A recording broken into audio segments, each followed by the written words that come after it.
할렐루야. 오늘도 하나님께서 저와 여러분 모두에게 말씀으로 찾아와 주실 줄로 믿습니다. 초등학교 과학 시간에 그 액체의 성분이 어떠한 것인지를 판별하기 위하여 리트머스 시험지라는 것을 사용했던 적이 있습니다. 이 용지에 판별하고자 하는 그 액체를 한 방울 떨어뜨렸을 때 그 액체가 산성이면 적색으로 변하고요, 알칼리성이면 청색으로 바뀌게 됩니다. 그 색깔을 보고 이 액체가 무슨 것인지 알 수가 있었어요. 자, 마찬가지로 우리 주변에 이런 종류의 테스트기가 많이 있죠. 지난 코로나 기간에 코로나 감염을 판별하는 자가진단 키트가 있었고요. 여성분들의 경우 임신 여부를 판별하는 그런 테스트기도 있습니다.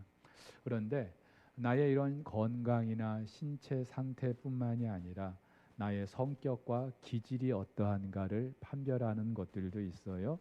대표적으로 애니어그램이라든지 디스크 또는 MBTI 같은 판별법이 있는데 꼭 다 맞다 말할 수는 없습니다만은 그래도 내가 어떤 사람인가 객관적으로 판별하는 좋은 그런 판별법이기도 합니다. 자, 그런데 여러분, 나의 건강이나 신체 상태뿐만이 아니라 나의 성격이나 기질뿐만이 아니라 나의 영원한 운명이 어떠한지, 다시 말해서 나에게 영생이 주어졌는지, 나는 구원받은 사람인지, 이것을 판별하는 것은 무엇일까요? 굉장히 중요한 질문을 오늘 드리게 됐습니다. 안디옥 교회 파송을 받고 구브로를 지나서 비시디아 안디옥에 도착한 바울 일행, 안식일에 회당에서 복음을 전할 기회를 갖게 됩니다. 바울은 그곳에 모인 사람들 대부분이 유대인인 것을 알고 이스라엘의 역사를 거론하면서 그들이 그토록 기다려왔던, 사모했던 메시아 그리스도가 바로 예수라는 사실을 전하게 됩니다.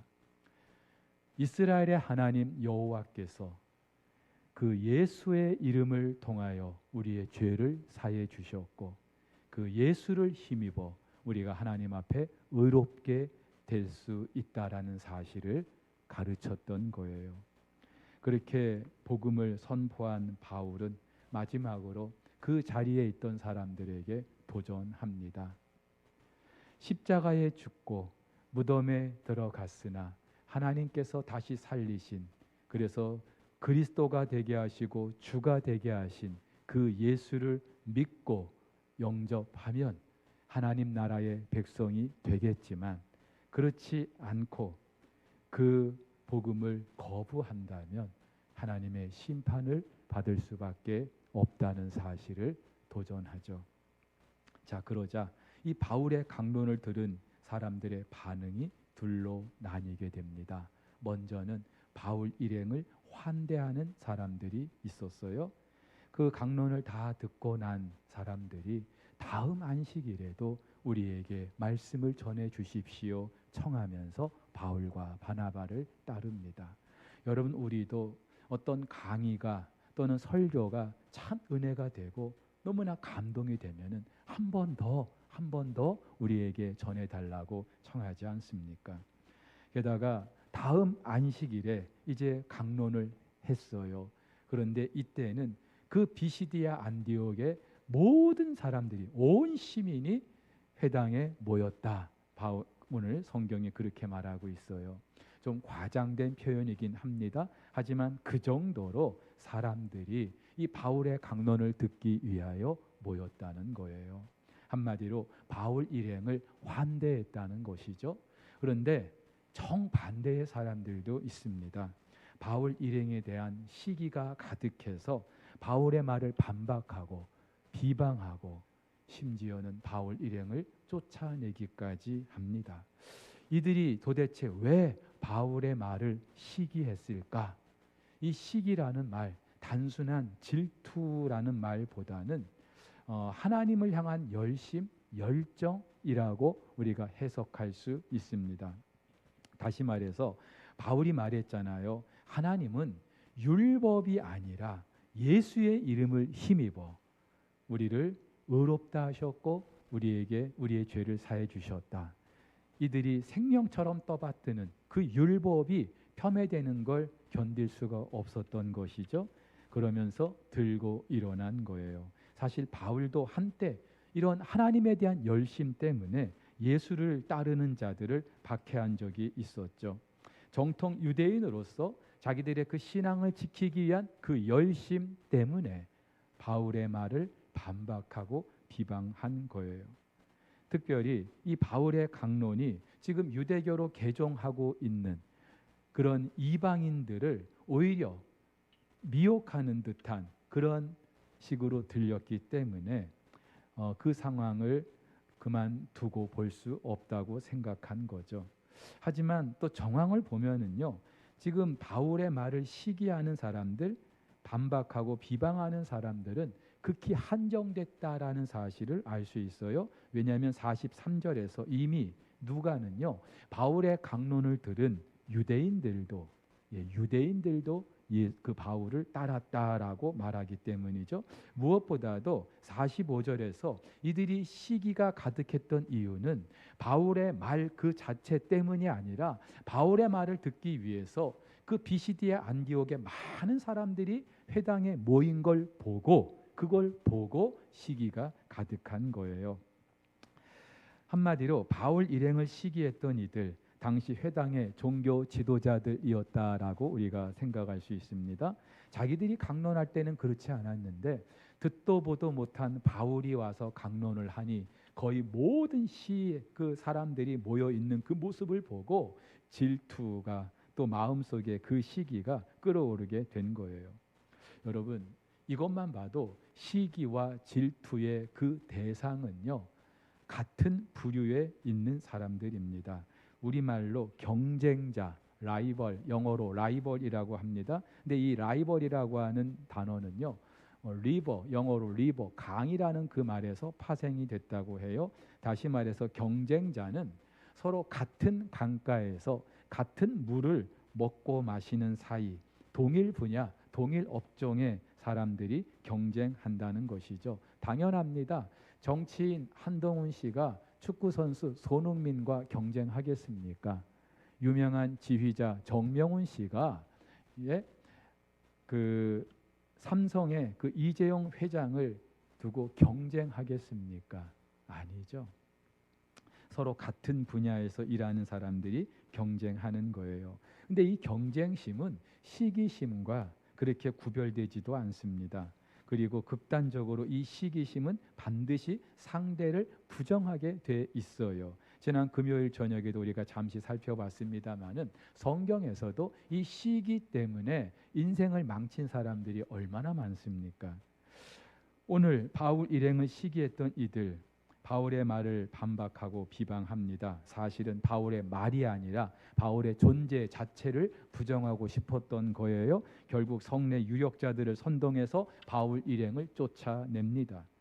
일단 이들은 자기들보다 바울 일행이 더 주목받고 환대받는 것이 싫었어요. 게다가 바울이 전하는 그 말 때문에 자기들의 신앙과 삶의 뿌리였던 그 유대교의 그 근간을 뒤흔들고 있는 것에 대해서 위기의식을 느꼈던 것이죠.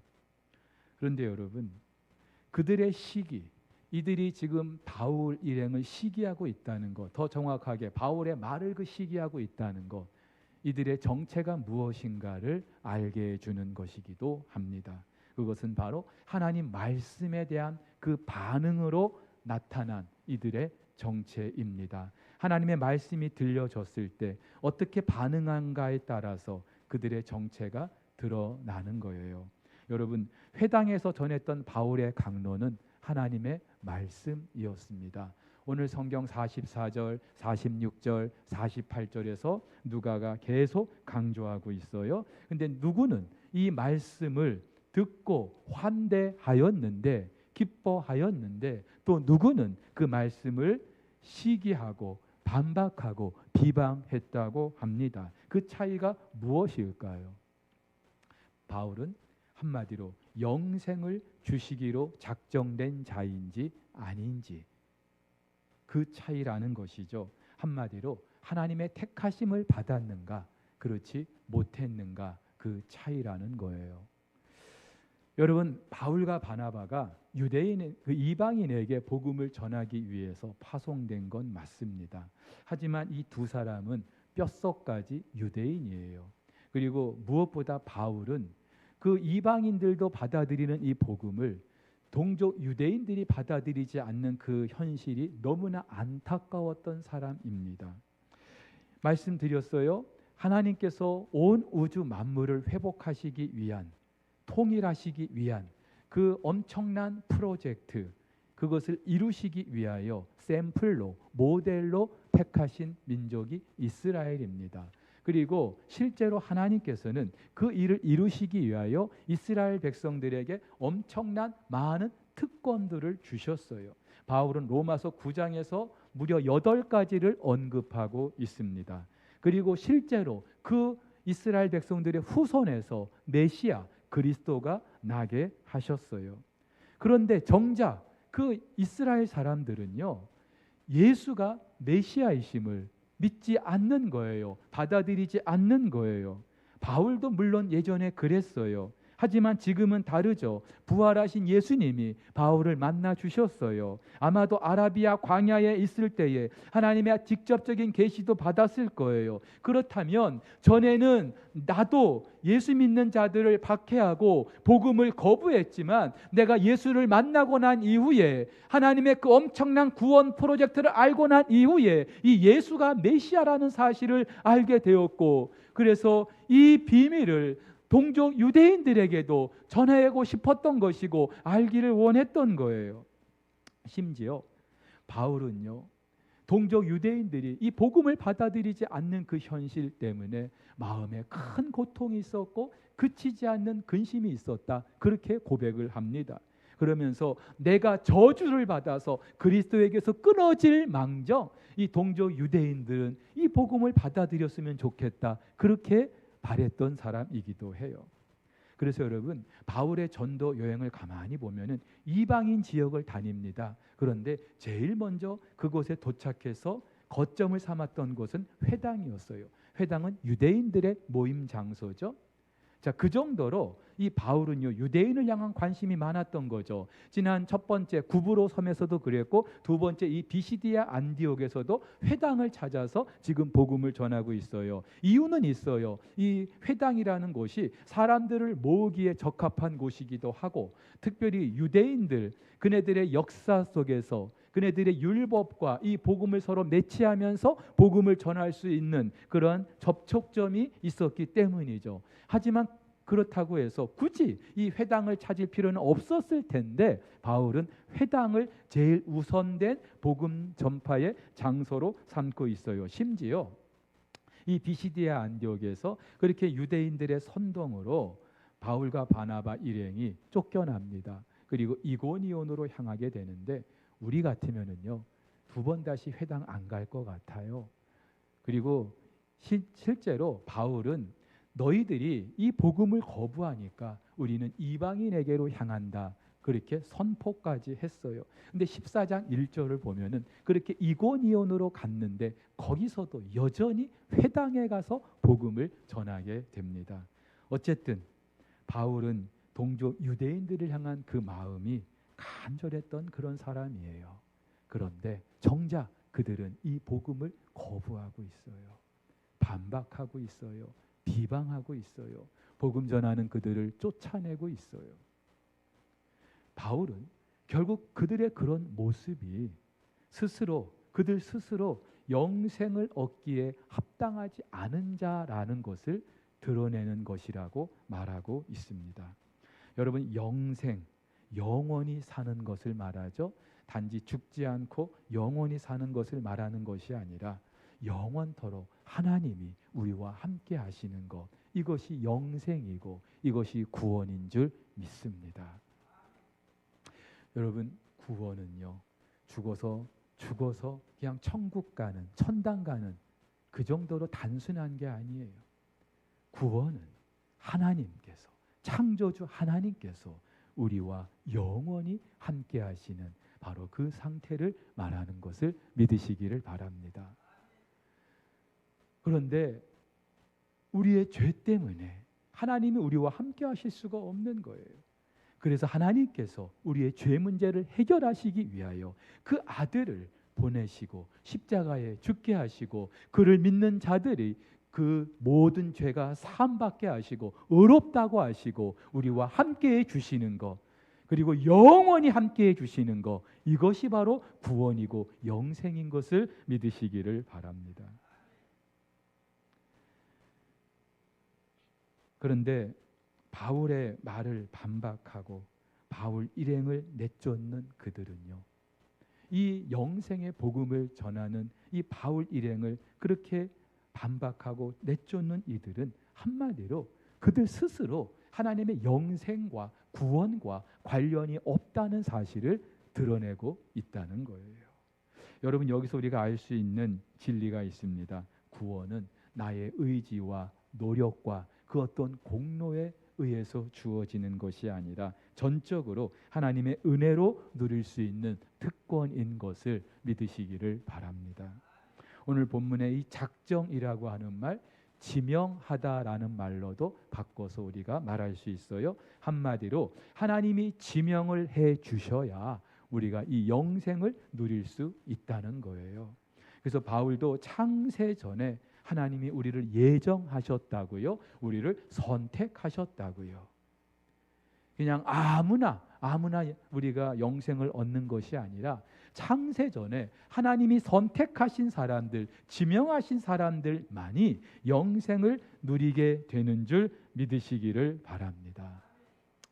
그렇다면 도대체 하나님은 어떤 기준으로 지명하셨을까, 선택하셨을까? 사실 우리는 그 기준이 어떠한 것인지 알 수 없어요. 중요한 것은 나에게 있지 않아요. 그 선택의 기준이 나에게 있지 않아요. 왜냐하면 창세 전에 선택하셨기 때문에, 나라는 존재가 생겨나기도 전에 나를 선택하셨기 때문에. 근데 중요한 사실은 그렇게 우리를 선택하시면서 성부, 성자, 성령 하나님이 기뻐하셨다는 거예요. 그래서 바울은요, 그 기쁘신 뜻대로 우리를 예정하셨다, 그렇게 말하고 있는 거예요. 그리고 그렇게 선택하신 사람들, 하나님은 때가 되어 우리를 불러주시는데, 그리고 구원을 얻게 하셔요.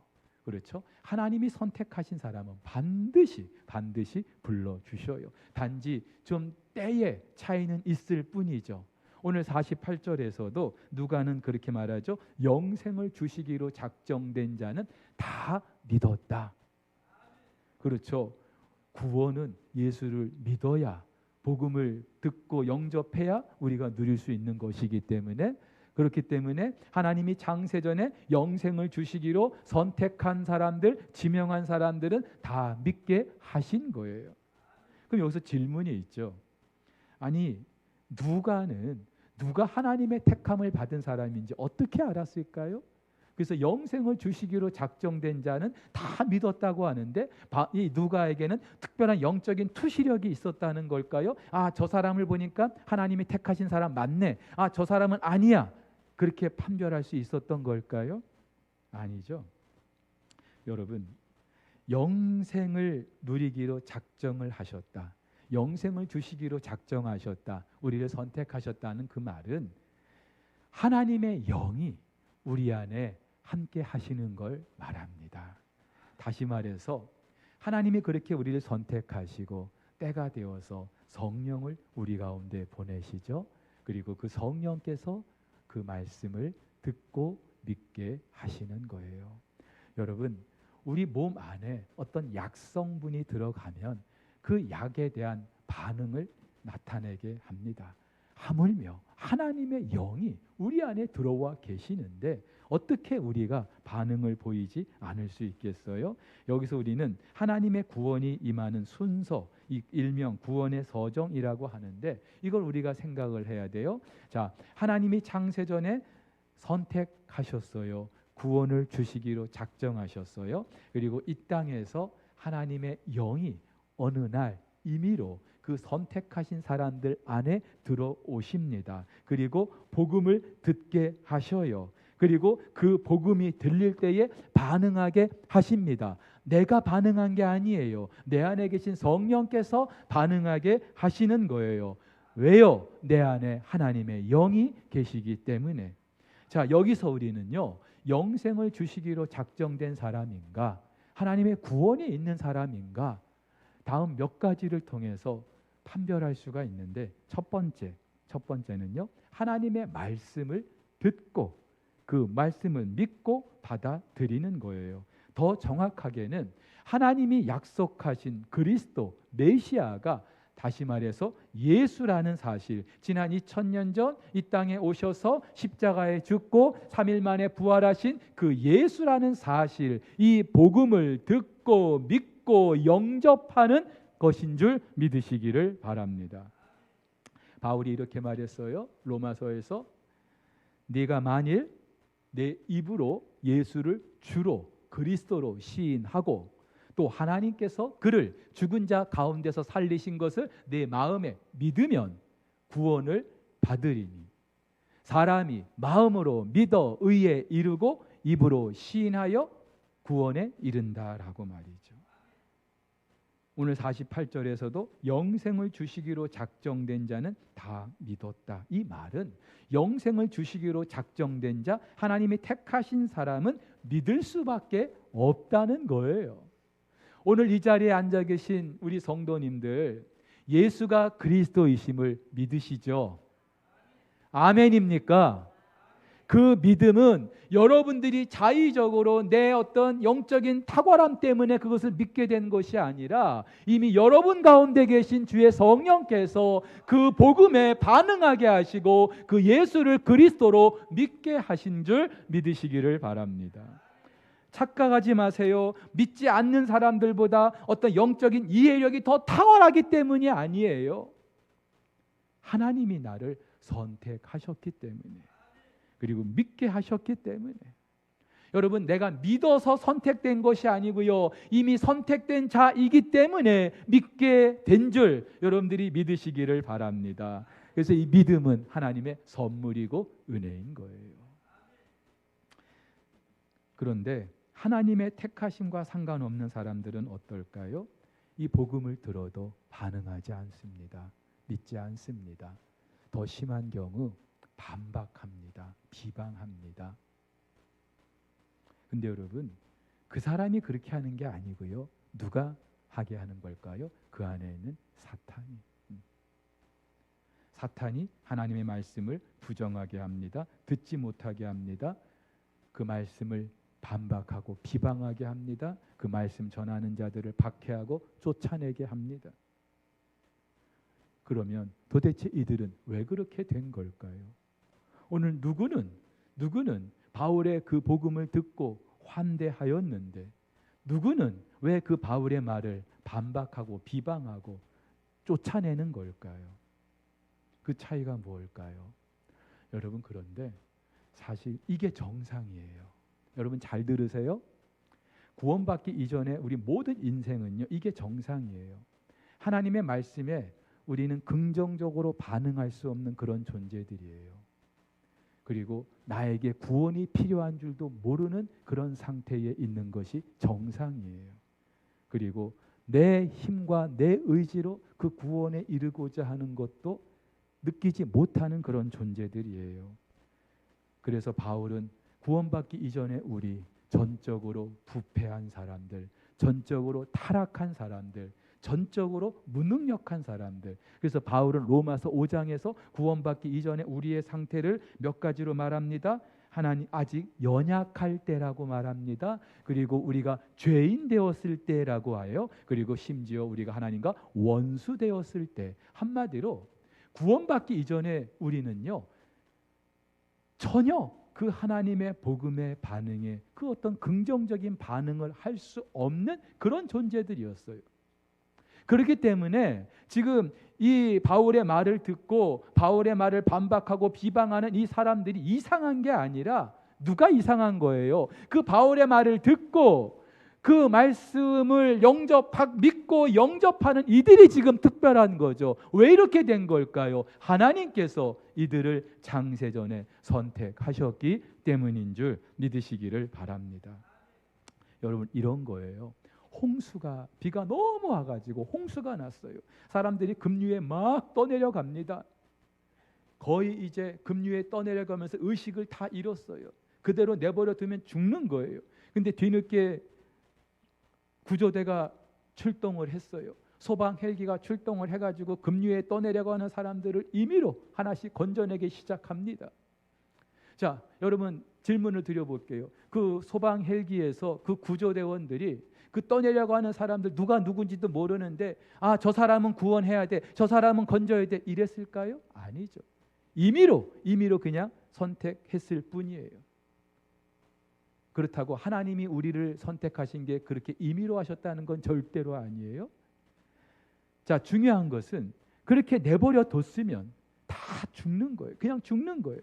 이게 우리 인생이었다는 거예요. 그런데 하나님께서 그 가운데 누구를 선택하셔서 구원하셨어요. 급류에 떠내려가는 의식이 없는 그 사람들을 선택해서 그들을 구조해내고 그들에게 심폐호흡술을 통하여서 그들을 살렸어요. 얼마나 감사한 일입니까? 사랑하는 성도 여러분, 저와 여러분들이 누리게 된 이 구원이 바로 이러한 하나님의 특별한 은혜인 것을 믿으시기를 바랍니다. 이걸 안다면 우리는 반드시 우리의 삶 가운데 나타나야 되는 것이 있어요. 두 번째, 영생을 주시기로 작정된 자에게서 나타나는 두 번째 특징, 기쁨과 감사입니다. 여러분, 그렇죠? 구원이 무엇인지 안다면 내 힘과 내 의지, 내 노력으로 된 것이 아니라 전적인 하나님의 은혜로 주어진 것을 내가 안다면 우리는 그저 하나님께 감사할 수밖에 없고요, 기뻐할 수밖에 없어요. 오늘 52절에서도 제자들이 기쁨과 성령으로 충만하게 됐다. 이곳에서 복음을 듣고 구원을 얻게 된 사람들을 말합니다. 구원이 바울 일행을 쫓아낸 사람들과 다르게 이들은 복음을 통하여 구원이라는 선물을 받고 날마다 기쁨과 감사 가운데 살게 되었다는 거예요. 여러분, 이것이 영생을 주시기로 작정된 자, 구원을 받게 된 사람들의 공통된 특징인 줄 믿으시기를 바랍니다. 여러분, 한번 기억을 되돌려 보세요. 저나 여러분들이 처음 복음을 듣고 예수를 믿었던 그 순간 얼마나 기뻤는지. 저도요. 세상이 달라 보였어요. 들의 풀 한 포기도 다르게 보였어요. 세상에 형용할 수 없는 그 평안함을 누릴 수 있었어요. 너무나 기뻤어요. 마치 구름 위를 걷는 것과 같은 그런 기분이었어요. 근데 중요한 것은 그런 상태가 계속되느냐, 이후로도 그냥 저절로 내 안에 하나님의 영이 계시면 저절로 그런 기쁨과 감사가 있게 되느냐, 그건 아닌 것 같아요. 시간이 지나면서 세월과 함께 그 기쁨과 감사가 퇴색돼 가고 있어요. 이유가 뭘까요? 근데 한 가지 중요한 사실은, 그렇다고 내 안에 계신 성령님이 나를 떠나셨냐? 절대로 아니에요.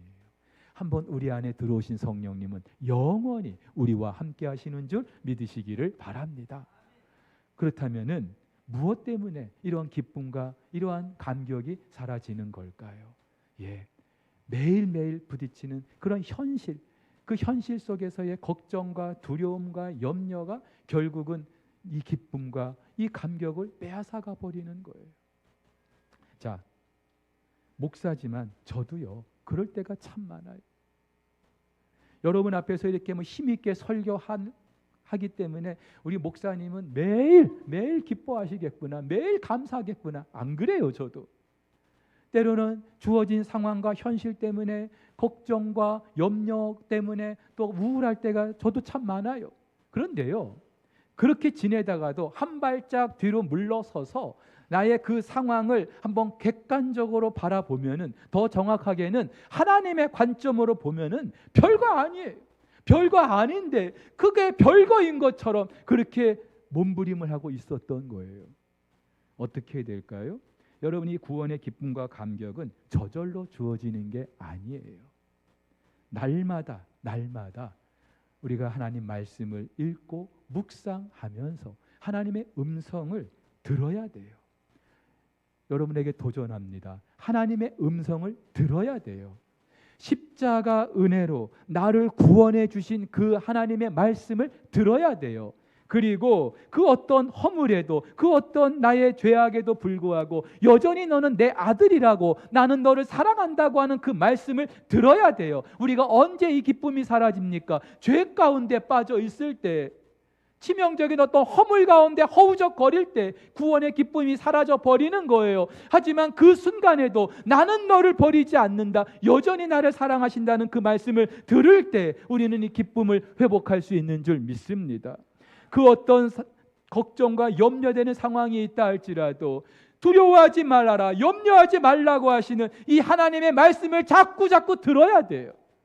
그래야 우리 안에 이 기쁨이, 감격이 회복되는 줄 믿습니다. 그리고 더 중요한 게 있어요.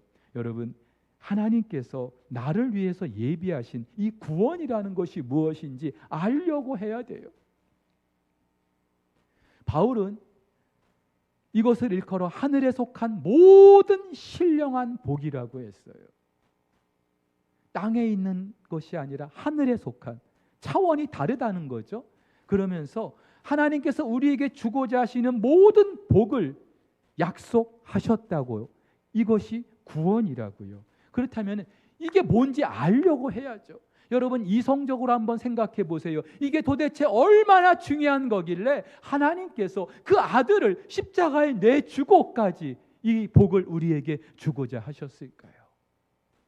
단지 우리의 눈이 열리지 않아서, 이 비밀이 무엇인지 몰라서 이게 하찮은 것처럼, 가짜는 것처럼 그렇게 생각하고 있죠. 우리의 눈이 열린다면 이것이 얼마나 엄청난 하나님의 선물인지 알 거예요. 그래서 바울은요, 하나님 제발 저들의 눈을 좀 열어주십시오. 그래서 하늘에 속한 이 신령한 복이 무엇인지 알게 해주십시오. 그래야 저들이 이 세상 속에서 그 비밀을 아는 사람답게, 영생을 받기로 작정한 사람답게 당당하게 감사하면서 그렇게 살 수 있지 않겠습니까? 오늘 저와 여러분들의 기도의 제목도요, 뭐 좀 힘들면 하나님 이거 해결해 주세요. 이거 좀 어떻게 좀 하나님 어떻게 좀 안 돼요? 그래서 자꾸만 내 인생의 어떤 문제, 그거를 가지치기 해 나가려고 그렇게 안간힘 쓰실 게 아니고요, 이 구원의 비밀, 이것을 내 눈으로 좀 보게 하시고 알게 하셔서 이것을 아는 사람은 그 어떤 상황 속에서도 두려워하지 않고 염려하지 않고 늘 기쁨과 감사로 충만한 삶을 살아갈 수 있다는 사실, 여러분들이 믿으시기를 주의 이름으로 축복합니다. 그러면서 또 하나 자연스럽게 나타나는 증거가 또 하나 있어요. 하나님의 말씀을 전하는 거예요. 오늘 본문을 보니까 그렇게 하나님의 구원이 임했던 그 사람들, 그 이방인들 특별히 기뻐하면서 하나님 말씀을 찬송했다고 합니다. 그러면서 49절에서 누가는 아주 의미심장한 구절을 말하고 있어요. 주의 말씀이 그 지방에 두루 퍼졌다. 주의 말씀이 그 지방에 두루 퍼졌다. 여러분, 이 말씀이 뭐 막 바이러스입니까? 그냥 공기 중에 막 퍼져가지고 그 지역에 두루 퍼졌다는 말이에요? 아니죠. 이 말씀을 들은 사람들의 입을 통하여서 그 주변에 증거됐다는 것이죠. 이 말씀을 들은 사람들, 구원을 받은 사람들은요, 자기들만 그 구원을 누릴 수가 없는 거예요. 그래서 이 비밀을 아는 사람들은 또 다른 사람들에게 이 비밀을 알게 하려고 그렇게 애를 쓰다 보니까 주의 말씀이 두루 퍼질 수 있었던 거예요. 사랑하는 성도 여러분, 내가 구원을 받은 하나님의 사람인가, 영생을 얻기로 작정된 사람인가 알 수 있는 또 하나의 방법, 나는 주의 말씀을 증거하는 일에 즐거워하는가. 그런데 여러분, 입술로 그렇게 전하는 것도 참 중요한데 더 중요한 게 있어요. 내 안에 영생이 있잖아요. 구원이 있잖아요. 그러면요, 그 사람의 세계관이, 가치관이 달라질 수밖에 없어요. 왜요? 내 안에 계신 하나님의 영은요, 이 세상을 다르게 살게 하시는 분이기 때문에. 그리고 그 가치관대로 살아가면서 우리는 주의 말씀이 나를 통하여 주변 사람들에게 두루 퍼지게 되는 걸 경험하게 되는 거예요. 뇌출혈로 쓰러진 그 어머니를 7년 동안 간호하면서 글로 적었던 것들을 책으로 냈는데, 그 어머니는 소풍 중이라는 책이 있습니다. 이 책의 저자 황교진 씨는요, 밤낮 몸을 아끼지 않고 가족을 위해서 도매상에서 일하는 그 어머니가 너무 안쓰러워서 어머니 같은 분을 위해서 멋진 러브하우스를 건축하고자 하는 그런 꿈이 있었어요. 그래서 대학에서 건축학을 공부하고 대학원에서 더 공부하기 위하여 특차 입학을 이제 허락받은 상태인데 어느 날 이 어머니가 뇌출혈로 쓰러지신 거예요. 생명은 다행히 건졌지만 식물인간 상태가 된 그 어머니, 이 아들이 혼자 이제 병수발을 들 수밖에 없는 상황이 된 거예요. 잠시도 그 어머니를 떠날 수가 없죠. 그러니까 공부도 포기하게 됩니다. 적정 그 결혼할 연령이 되었는데도 결혼은 꿈도 꾸지 못하게 된 거예요. 그러면서 그런 시간이 뭐 하루 이틀만 지내는 게 아니라 수년째 계속되니까 이분이 왜 하나님 도대체 왜 나에게 이런 일이 있게 하셨냐고 수없이 묻고 물었대요. 근데 왜라는 그런 질문을 할 때마다 오히려 자기가 더 비참해지고 자기가 더 우울해질 뿐 자기 인생이 하나도 나아지는 게 없었다는 거예요. 그래서 어느 순간부터 질문을 바꿨대요. 어떻게 하면 될까요? 어떻게 하면 우리 어머니 편하게 내가 간호해 드릴 수 있을까요? 어떻게 하면 내가 이 상황을 잘 극복해낼 수 있을까요? 어떻게로 바꿨더니 상황은 달라진 게 하나도 없었대요. 근데 중요한 것은 이분의 마음이 달라지기 시작했다는 거예요. 오랜 시간 식물인간 상태 그 어머니를 간호하는 과정에서도 그 힘든 앞이 보이지 않는 그런 광야 같은 그런 상황 속에서도 길을 잃지 않고 지도를 그릴 수 있는 능력을 얻게 됐다는 거예요. 그러면서 전에는 힘들었던 것들인데 이제는 덜 힘들게 생각이 됐고 도저히 용서되지 않는 아버지 그리고 자기 자신도 어느 순간부터 용서하기 시작했고 어머니 병간호하느라고 제대로 직장도 못 잡고 결혼도 못하는 자기 같은 인생 뒤떨어진 것 같고 사회 부적응자가 될 것 같은 초조함과 불안함이 엄습했는데 어느 순간에 자기 안에 평안함으로 가득하기 시작했다는 거예요. 기적 가운데 기적이라고 고백을 합니다. 그러면서 틈틈이 글로 적은 것을 책으로 펴냈는데 이게 대박이 난 거예요. 그래서 방송사에서 언론사에서 우리 인터뷰 한번 합시다. 출연 한번 해주십시오. 섭외가 빗발쳤다는 거예요. 근데 이분이 다 거절을 했대요. 우리 같으면은요, 그 방송사 한번 출연하면은 책이 더 인기가 날 거 아니에요. 인세가 더 많이 들어올 거 아니에요. 그러면 경제적으로 얼마나 도움이 되겠어요. 근데 이분이 왜 거절을 했느냐? 이 모든 것은 내가 잘해서 그런 것이 아닌 것을 분명히 알고 있었기 때문에 내 안에 계신 하나님의 성령께서 내게 영생을 주신 그 하나님께서 나에게 전혀 다른 그런 시각으로 인생을 살아갈 수 있는 그 비밀을 알게 해주셨기 때문에 하나님이 하신 일이기 때문에 내가 나가서 마이크 잡고 자랑할 수가 없었다는 거예요. 그런데 하나님께서 그렇게 살아가는 이분의 삶에 은혜를 주시는데요. 여전히 어머니 식물인간 상태로 누워 계시지만 하나님은 그 어머니를 간호하면서 틈틈이 운동하고 체력을 단련하고 또 그렇게 자기 마음 관리하는 이분을 더 성숙한 그런 그리스도인으로 건강한 사람으로 만들어 주셨다는 거예요.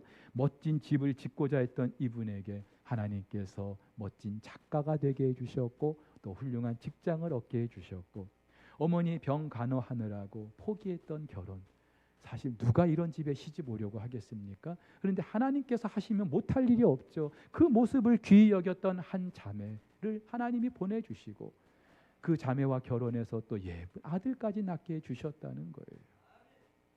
여러분, 이 세상에서 하나님의 관점으로 복음의 그런 가치관으로 성경적인 세계관으로 살아가는 사람들 쪽박 찰 것 같죠? 사회에서 뒤떨어지고 정말로 다들 뒤처질 것 같지만 하나님께서 한번 그들의 삶에 은혜를 주시면요, 이 땅에서도 우리는 얼마든지 하나님 은혜 가운데 살아갈 수 있는 줄 믿습니다.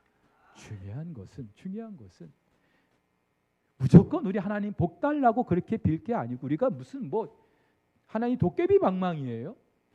여러분, 하나님께서 이미 우리에게 예비하신 그 하늘에 속한 신령한 복, 구원, 영생, 이것이 무엇인지 알려고 하면은요, 이것을 알게 되면은요, 우리는 이 땅에서 다르게 살 수 있는 거예요. 이 은혜가 저와 여러분에게 가득하기를, 그래서 저와 여러분들의 삶을 통하여 내 주변의 사람들에게 주의 말씀이 두루 퍼지게 되는 그러한 역사가 있게 되기를 예수님의 이름으로 축복합니다.